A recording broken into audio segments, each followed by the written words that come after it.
Welcome to Face Islam, the program dealing with the subject of the difficulties that Muslims everywhere are facing on a daily basis. And in today's program, I want to start out by talking about a word, shirk. In Arabic language, this is a very serious word, if not maybe one of the most serious words in the Arabic language for Muslims, because it is the unforgivable blasphemy, the worst sin that a person could even invent. In chapter 4 of the Quran, verse 48, Allah tells us clearly that He does not forgive shirk. But anything else, He says, He can forgive. But whoever is coming up with shirk, then this is something, a monstrous sin. What is it, though? And if you go to your Bible and look in Exodus chapter 20, you're going to find something that explains it in good details, because it's the same God who revealed that Bible, the same God that gave the message to Adam, Abraham, Moses, David, Suleiman, Jesus Christ, and Muhammad. Peace and blessings be upon them all. And what does it say in Exodus 20? You'll find it in Deuteronomy, but let's go with this one as well. It's talking about one God, worshiping Him without any partners. I am the Lord your God that brought you out of the land of Egypt, the house of bondage. You know no other God beside me. Beside me there's no other God. Thou shalt not have any other gods beside me. Is that clear? I'm sorry, but that sounds pretty clear to me. And as far as when people start talking about a Trinity or having more than one God, and that it's all the same God at the same time, it's also very clear in the New Testament. When we look there, we find it says it in Mark 12:29, when they're talking to Jesus about the greatest commandment. Look what He said.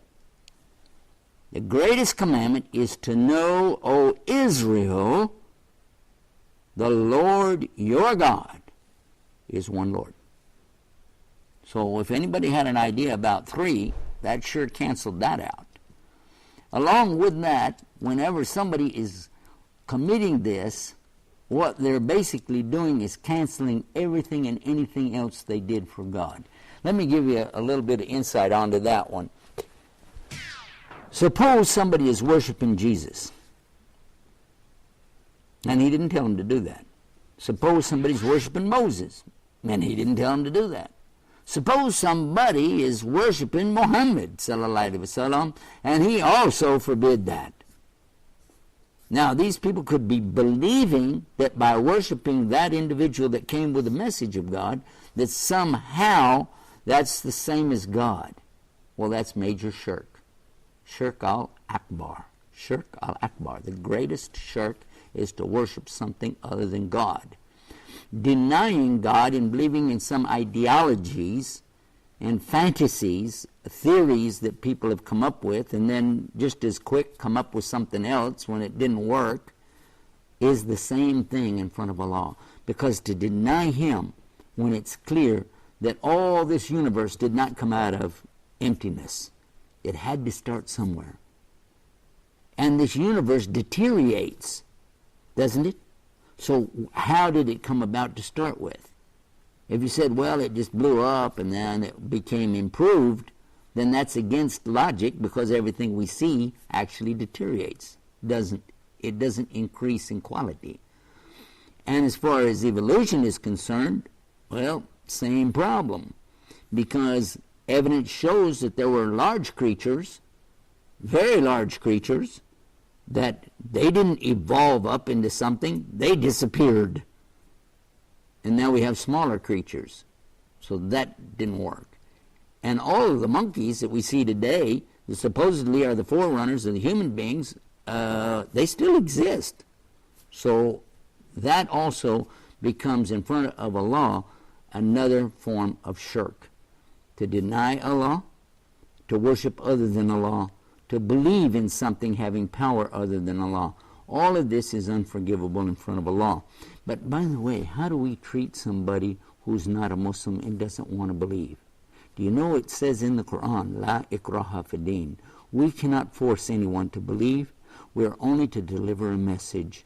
Tell the people, just like we're doing right now, that if you really want to know about Allah, ask Him to guide you.